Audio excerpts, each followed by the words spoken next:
오늘은 화요일 예수님께서 고난 당하시는 화요일에 대하여 말씀을 드리겠습니다.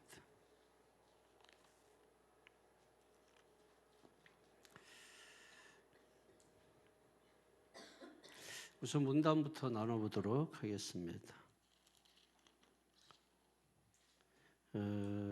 1절에서 14절까지가 혼인잔치 비유에 대해서 나오고 15절에서 22절까지 세금 논쟁에 대해서 나오죠.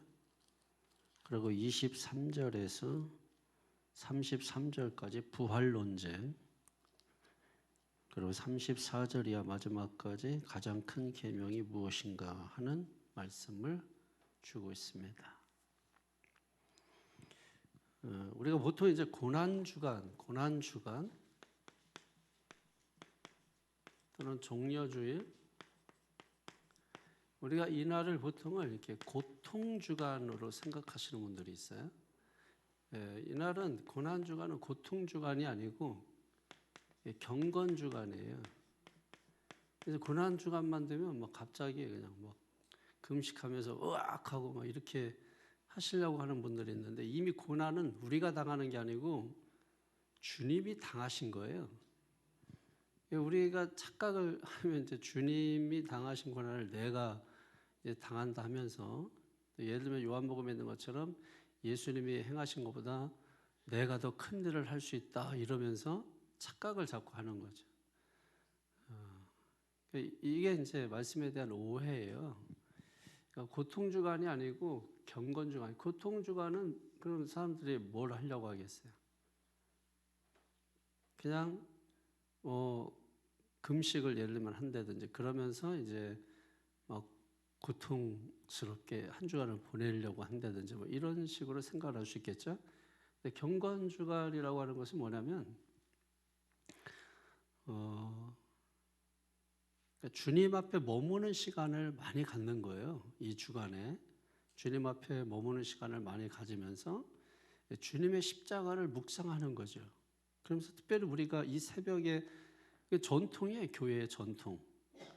교회의 전통인데 고난주간 되면 고난주간 특세를 한다. 교회 전통이에요. 오래된 전통인데 왜 이렇게 하느냐. 바로 그런 거죠. 이 경건을 위해서 우리의 어떤 리듬을 깨트리는 거예요. 리듬을 깨트리는 거. 우리의 리듬을 깨트려서 주님께 집중을 하는 거죠. 여러분은 뭐 새벽기도 안 하던 사람은 새벽기도 일주일 한다. 그러면 힘들어요. 생활 리듬이 다 깨져요. 하루 종일 정신 못 차리고 그러면서 막 생활 리듬이 깨져요. 내 생활 패턴이 막 무너지고. 근데 중요한 것은 내가 그렇게 막 정신 없으면서 기뻐 마음으로는. 왜 그러냐?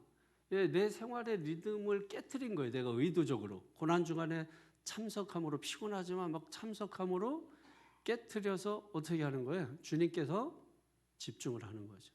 이걸 다른 말로 말하면 우리가 하나님의 주권을 회복하는 거예요. 하나님의 주권을 회복하는 거.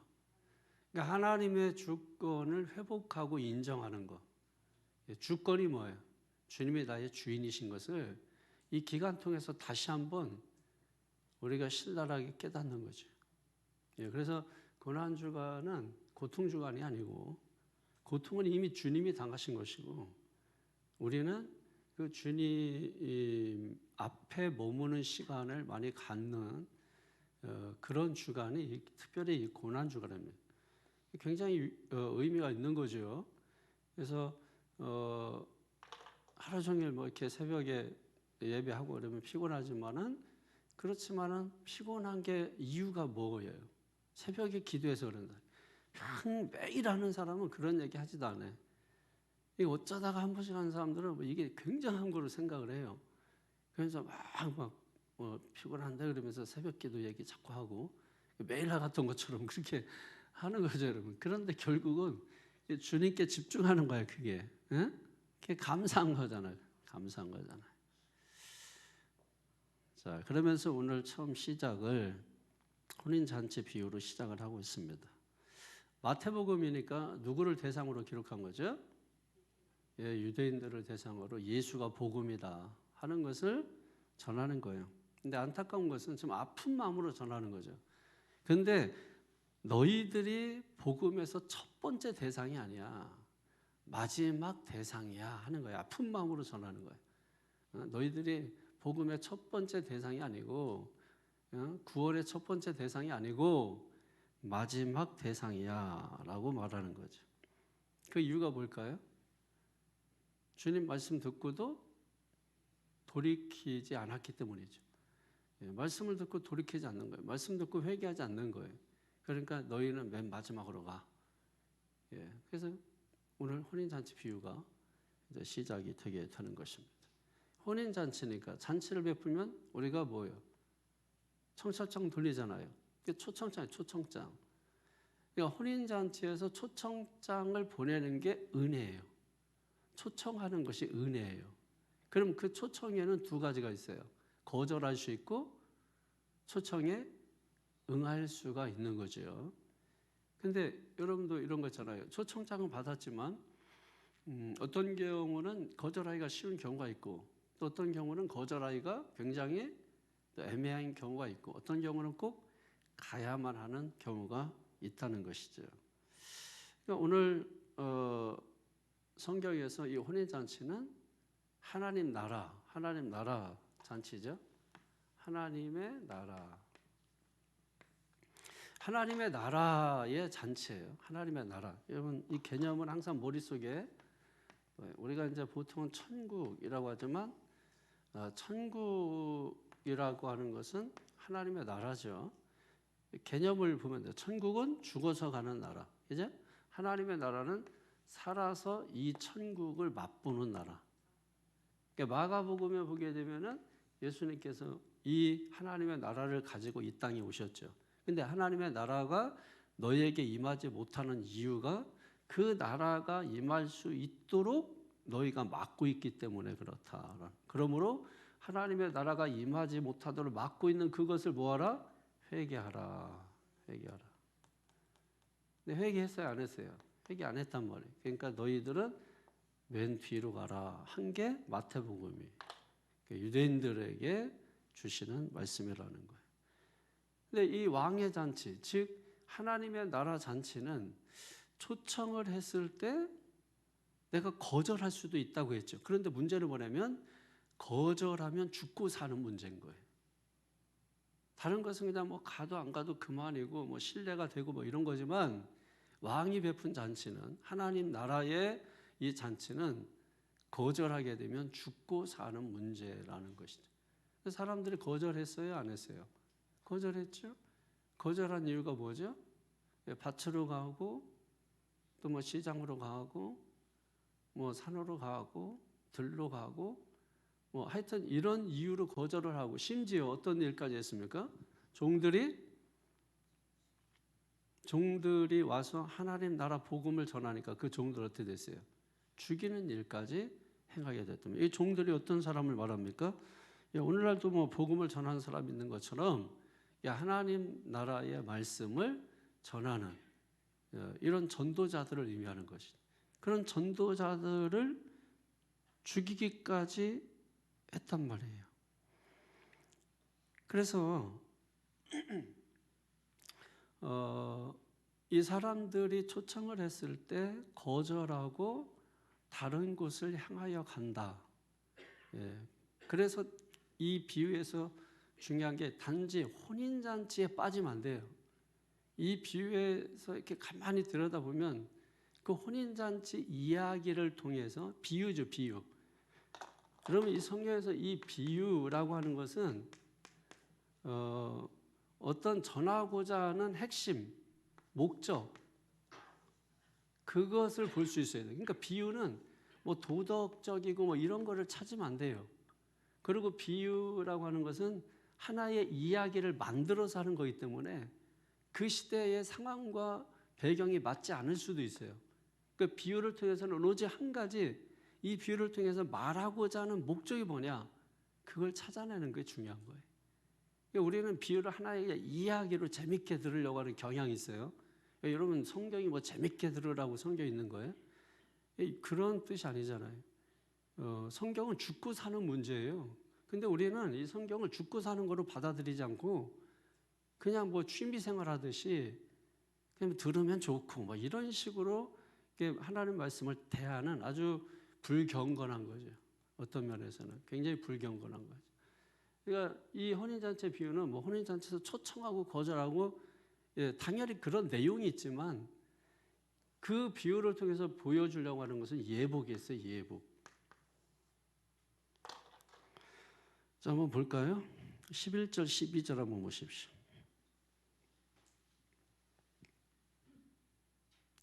자, 이 예복이 왜 필요한가를 지금 설명하는 건데 다시 한번 앞에 잠깐 보실래요?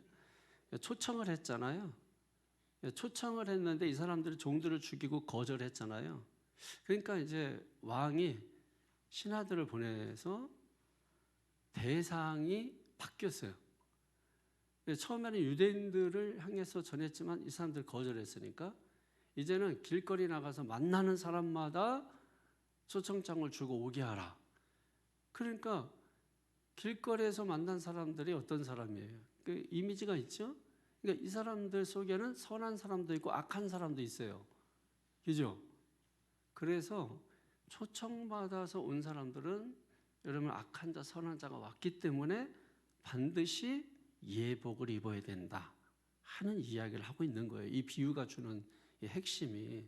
그래서 이 말씀을 하는 겁니다. 11절, 12절 시작. 임금이 손님들을 보러 들어올 새 거기서 예복을 입지 않은 한 사람을 보고 이르되 친구여 어찌하여 예복을 입지 않고 여기 들어왔느냐 하니 그가 아무 말도 못하거늘. 아멘. 자, 우리가 여기서 볼 수 있는 게 구원의 문은 활짝 열려 있는데 그렇다고 해가지고 원칙이 없는 게 아니다라는 걸 알 수 있죠. 누구나 초청을 해서 올 수 있어요. 교회에는 뭐 누구나 올 수 있죠.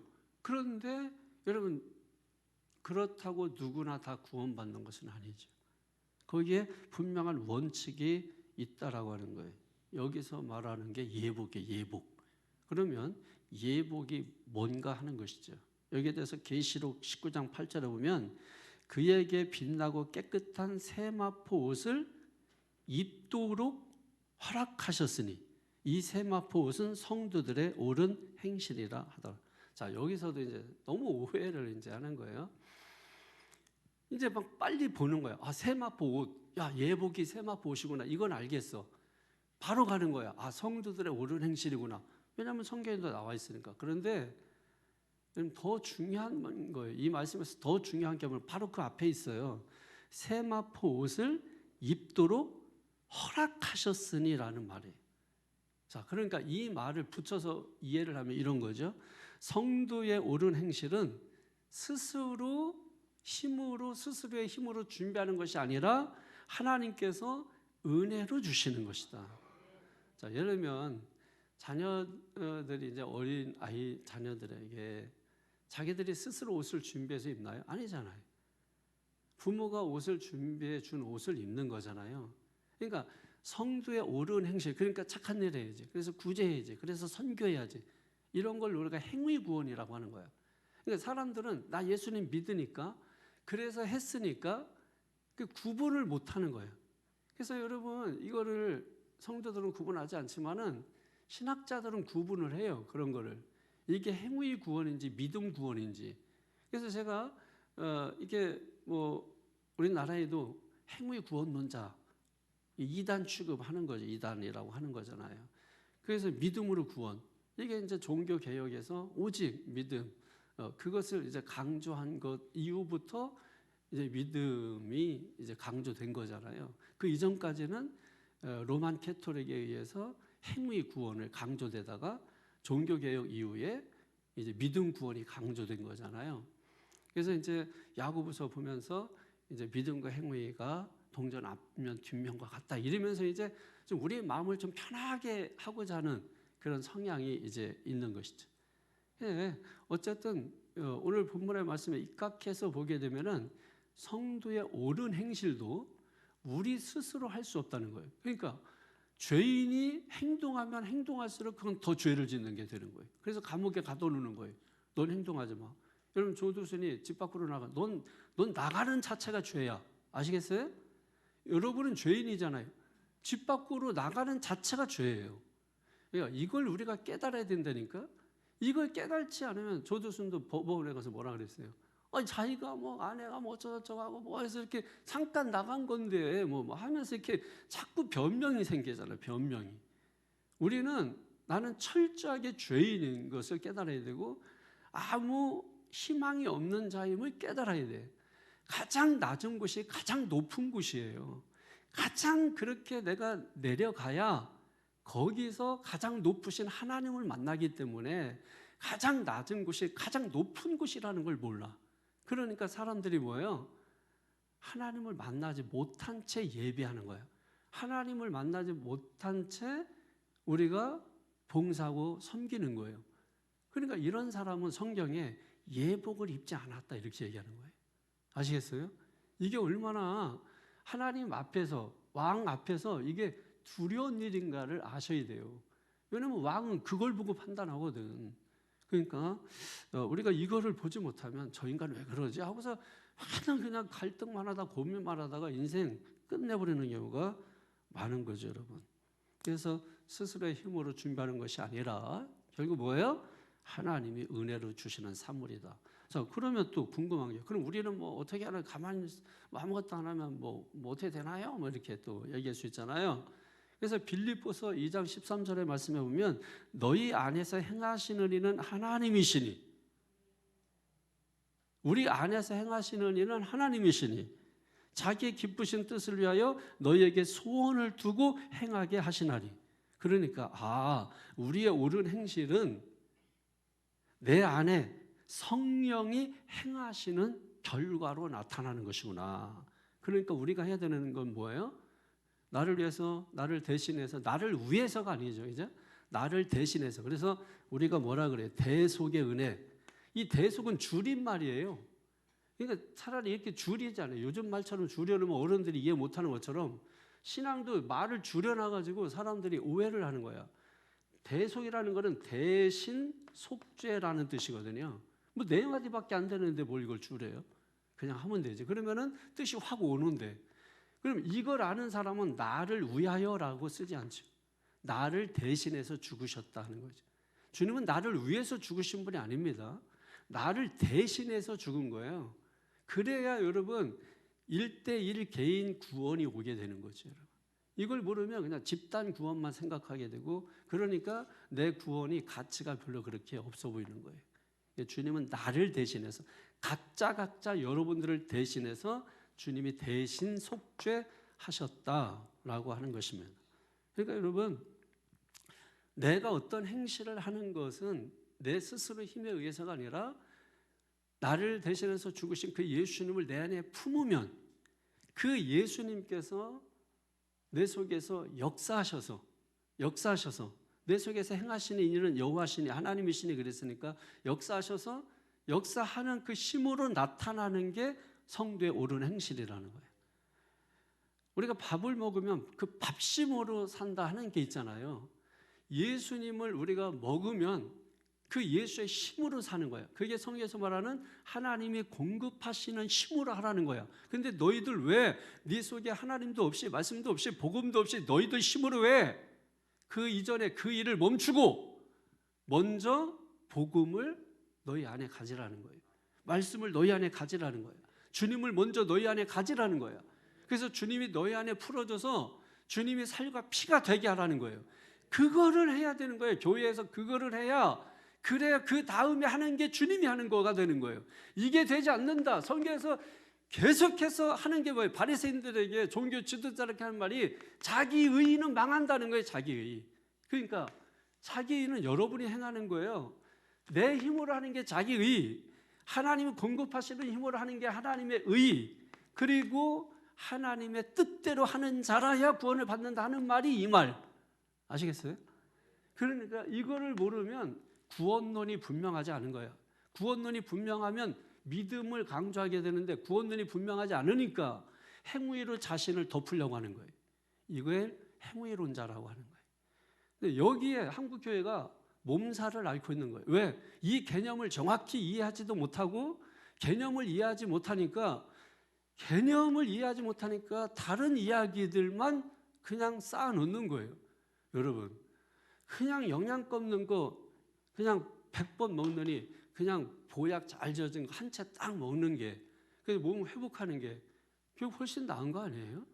좀 쓰지만 아프지만, 그거 먹으면 목구멍에 뭐 좀 들어가는 게 쓰고 아프지만, 여러분 그게 효과가 있다면 그냥 좋은 거 약채에서 하나 딱 줘서 먹고, 앞으로 좀 이렇게 한약을 좀 많이 드세요. 몸 감기 걸리나 뭐 이런 거 해도 한 방으로 가는 게 좋아. 선영이가 한의사가 될 거야. 앞으로 하여튼 감기 걸렸다고 양방 가면 그냥, 아직은 괜찮아. 아직은 가도. 자, 하여튼 뭔지 알겠죠? 그러니까 하나님 나라 원칙은 우리 조건이 아니라 왕이 제시하는 조건이라는 거예요. 그걸 아셔야 돼. 신앙생활 잘하는 게 내 조건 자꾸 얘기하지 말라고. 그러면 자꾸 신앙생활 못해요. 걸려 자꾸 넘어져. 스캔들론, 스캔들이 자꾸 생긴다고 내 신앙생활 하면서 그 스캔들이 지가 만드는 거지. 자꾸 걸려요. 이 비유의 결론이 뭐냐? 맨 마지막 13절 14절에 시작. 임금이 사환들에게 말하되 그 손발을 묶고 바깥 어두운 데에 내던지라. 거기서 슬피 울며 이를 갈게 되리라 하니라. 청함을 받은 자는 많되 택함을 입은 자는 적으니라. 아멘. 자, 그러니까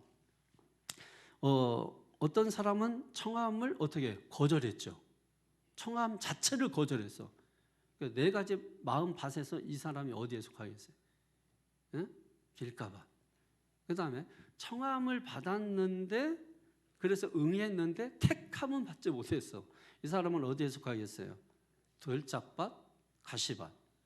근데 청함을 받았는데 택함도 받았어. 이 사람은 좋은 밭이에요. 좋은 밭. 그러니까 여러분 보십시오. 초청을 받고 거절하는 사람이 있고, 초청을 받고서 택함을 받지 못하는 사람이 있어요. 그러니까 14절에 지금 그 말을 하고 있잖아요. 청함을 받은 자는 많아. 그죠? 근데 택함 받은 자가 적다. 이렇게 말씀하잖아요. 예. 그리고 청함 받고서 택함도 받는 사람이 있다. 이 자리에 참석한 여러분은 세 번째 류의 사람들 되기를 축원합니다. 근데 간단해. 그렇게 될 수밖에 없는 거는 초청받았는데 거절해서 그런 거예요. 그리고 거절해서뿐만 아니라 왔다 할지라도 택함 받지 못한 것은 예복을 입지 않았기 때문에 그런 거예요. 그래서 이런 말씀을 가르치고 이런 말 하는 거예요. 옷을 입혀주는 거예요. 옷 벗고 왜 자꾸 밖에 나가려고 그래? 그리고 제가 하는 말이 뭐예요? 왜 자꾸 슈퍼맨에서 왜 옷을 네 마음대로 그냥 입어가지고 세상 나가면 부끄러우려고 그래? 근데도 그냥 자기식으로 옷을 입으려고 하는. 그 예복을 입지 않아요. 그 예복은 그렇게 입으면 안 된다니까. 제대로 갖춰 입어야지. 그게 예복이죠, 여러분. 자, 그리고 이어지는 부분이 세금 논쟁이에요. 나머지는 간단해요. 뒤에는 앞에 제가 설계했는데 15절에서 22절에는 이 내용이 그거예요. 어떻게 하든지 예수님을 넘어지게 하려고 하는 거, 예수님을 걸려서 넘어지게 하려고 하는 거. 바리새인들의 헤롯 당원들이 예수님의 말씀을 책잡으려고 가이사에게 세금을 바치는 것이 옳은지 옳지 않은지 묻는 거잖아요. 그때 예수님이 하셨던 유명한 말씀, 가이사의 것은 가이사에게, 하나님의 것은 하나님에게. 이게 무슨 말이에요? 간단한 거예요. 그냥 국가의 질서와 법은 지키라는 거예요. 그런데 국가의 법과 질서를 지켜야 되는 거 당연한 거잖아요. 그죠? 대한민국 살면서 법 지켜야죠, 여러분. 당연한 건데, 만약에 이것이 하나님 나라와 갈등이 생길 경우에 어떻게 할 거냐라는 그 문제를 지금 우리에게 던져주고 있는 거죠. 그때는 우리가 기도해야죠. 기도해야 되고 하나님의 마음을 그 가운데 구해야 되는 것입니다. 이때 중요한 것이 공의와 질서, 사랑의 마음. 그 마음으로 우리가 하나님 앞에 기도하면 반드시 하나님께서 뭐예요? 내 안에 행하시는 분이 계시잖아요. 그분이 보혜사 성령, 파라클레토스 도와주신다면 기억나게 하고 생각나게 하고 깨닫게 해주시고, 그래서 사랑의 마음, 공의와 질서가 우리 안에 있다면 바른 선택을 우리가 할 수 있게 되는 거지. 바른 선택이 뭐 신앙의 선택이죠. 그리고 이어지는 논쟁이 부활 논쟁입니다. 23절에서 33절까지. 이 부활 논쟁에서 여기서 이제 여러분 수훈법이라는 것 때문에 부활 논쟁이 발생한 겁니다. 수훈법이 뭡니까? 가족 중 한 형제가 대를 이을 아들을 낳지 못했을 경우에, 그리고 죽었을 경우에 다른 형제가 대신해서 형이 만약에 그 일을 못했으면 형수를 아내로 맞이해서 대를 잇게 하는 거죠. 그런데 또 둘째가 낳지 못하고 죽으면 셋째가 또 대를 잇게 해야 되고, 넷째가 다섯째, 여섯째, 일곱째까지 나오잖아요. 그 이야기를 하는 거예요. 이건 이제 계대 결혼법이라고도 하는 건데요. 근데 이게 이런 말이 왜 생겼느냐? 이 말을 지금 왜 하고 있냐? 거기에 대해서 이제 주님이 말씀을 하고 있는 겁니다. 29절에 한번 보실까요? 시작. 예수께서 대답하여 이르시되 너희가 성경도 하나님의 능력도 알지 못하는 거로 오해하였도다. 자, 그러면 이게 이 사람들만 이렇게 오해하고 알지 못한다고 생각하시는 거예요?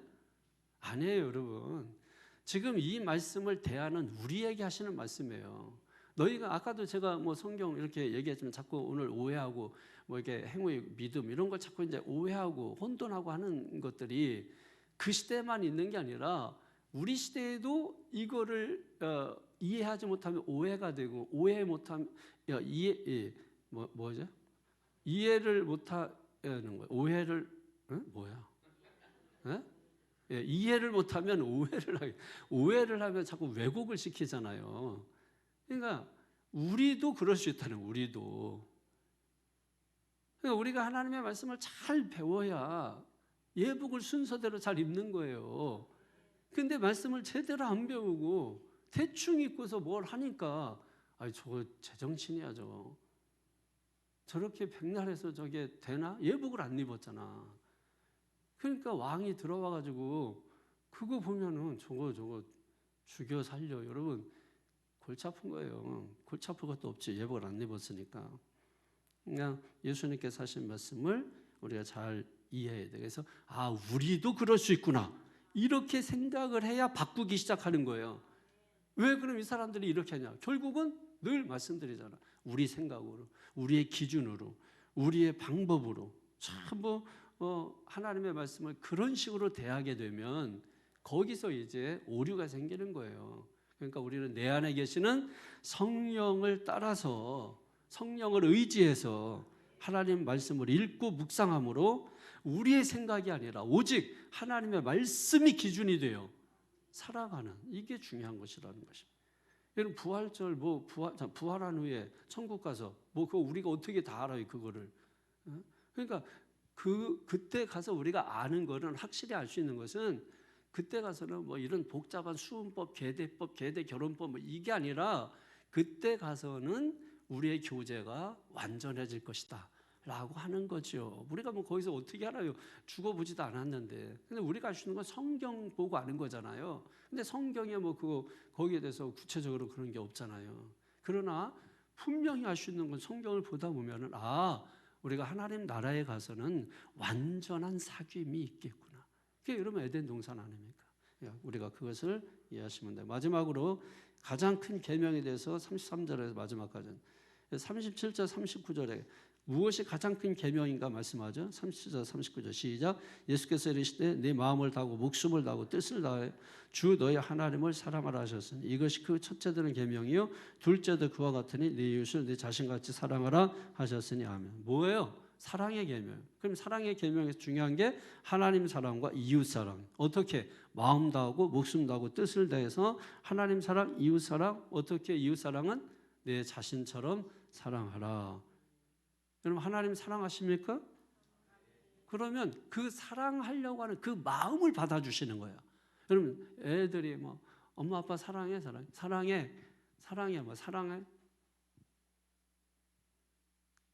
맨날 뭐 사줘 이러면서 그 사랑의 사랑. 그러면 여러분 부모가 그 사랑을 고백할 때 그 아이들의 뭐 행위나 뭐 어떤 거 다 뭐 기억해요? 그냥 사랑한다고 하는 그 말 때문에 그 사랑하는 마음을 받아주는 거지. 애들은 마음을 받는 게 아니라 물질을 받아요. 물질을 받아. 그래서 그게 진짜가 아니라는 거예요. 물질은 큰 거 주면 더 좋아하고 작은 거 주면 덜 좋아하고 안 주면 아예 안 좋아하고 이런 거예요. 그러나 하나님은 마음을 받아주니까 마음은 안 보이잖아. 그러니까 마음으로 뭐예요? 얼마든지 사랑한다고 할 수 있는 거야. 진짜야? 너 진짜야? 진짜라고 하면 되는 거지. 마음은 안 보이니까. 이걸 못해요? 근데 나는 정직한 자인 것처럼 뭐 나는 아직 마음의 준비가 안 됐다. 나 이런 사람도 오면은 그냥 보내줘. 뜨거운데 막 끓는 대로 그냥. 그렇잖아요. 아니 다 만들어주고 공 자기한테 던져줘서 나한테 주면 되는데 줄까 말까 줄까 말까. 저걸 그냥 어떻게 하고 싶어요? 줄까 말까 하고 있으면 그냥 던지면 되잖아. 그러면 내가 다시 줄 거고. 공은 이미 나한테 왔다니까. 근데 왜 하나님 탓을 하냐고. 왜 하나님 원망을 하냐고. 이 마음으로 이웃을 사랑하는 그 마음을 또 하나님이 받으시는 거죠. 요한복음 우리가 이미 사랑에 대해서 배웠잖아요. 가룟 유다 샘플로 또 베드로 이렇게 보여주시면서 예수님께서 뭐라고 말씀하셨어요? 우리가 할 수 없는 사랑, 그죠?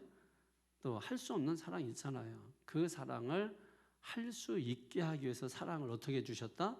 명령으로 주셨는데 그 명령이 새 계명이다. 새 계명, 옛 계명은 뭐예요? 할 만한 사랑, 할 수 있는 사랑, 내가 하고 싶은 사랑 이런 것만 하는 거예요. 옛 계명 아직도 붙들고 있는 사람들. 그러나 새 계명은 뭐예요?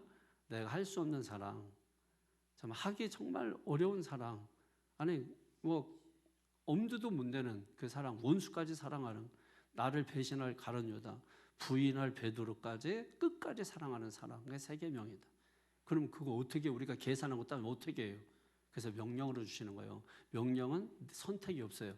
순종만 있는 거예요. 그렇게 할 때 하나님께서 여러분이 희생했잖아, 헌신했잖아. 그걸 기억하셔서 30배, 60배, 100배의 복을 주시는 것이죠. 그냥 무턱대고 30배, 60배, 100배 주는 게 아니고 내가 희생한 게 있어야지. 내가 헌신한 게 있어야지. 그럴 때 하나님께서 30배, 60배, 100배 열매를, 하늘의 메라리 땅에 떨어져서 썩어져야, 그죠? 그 습기로 인해서 썩어져야 돼. 그 습기를 기다려야 돼요. 땅이 습기가 없으면 안 썩어. 안 할 그대로 있어. 우리 인생과 삶도 마찬가지인 거예요. 그게 썩어야 돼, 완전히. 그래야 여러분 열매가 맺는다. 믿습니까? 벚꽃이 여러분 활짝 이렇게 막 피고, 폈는지 안 폈는지, 뭐 지금 피고 있고, 뭐 저쪽도 뭐 아직 덜 피고 있고, 비 오고 나면 다 떨어져. 아유, 저 꽃들이 뭐 벌써 다 떨어져. 이렇게 여러분, 개들도 최대한 버티다가 비가 오고 바람 불어서, 그래서 그때 아주 쓸쓸하게, 아주 비참하게 떨어진 거라는 거예요. 그냥 떨어진 게 아니고 버티다가 떨어진 것이라는 거예요. 다만 며칠 동안 피어있는 꽃도 다 의미가 있고, 있는 힘을 다해서 버티다가 지는 겁니다. 그 사람들에게 행복을 주고 기쁨을 주는 것처럼 예수님께서 짧은 인생 사셨잖아요. 버티다가 십자가에서 죽으셨습니다. 그 열매를 우리가 따먹고 사는 거 아니에요. 우리가 감사하고 나머지 모든 인생 속에서 정말 주님을, 십자가를 묵상하면서 주님 앞에 머물고 내 삶의 리듬을 때로는 깨트리면서 주님께 집중하고자 하는 열정이 여러분이 넘치기를 주의 이름으로 축원합니다. 기도하겠습니다. 걸어가신 아버지 하나님 감사합니다. 이 새벽에 우리를 깨워주시고 주님의 사랑과 은혜와 은총을 덧입혀 주셔서 감사합니다. 오늘 이 아침 주님 앞에 귀하고 복된 예물을 감사함으로 올려드립니다. 말씀을 듣고 깨달아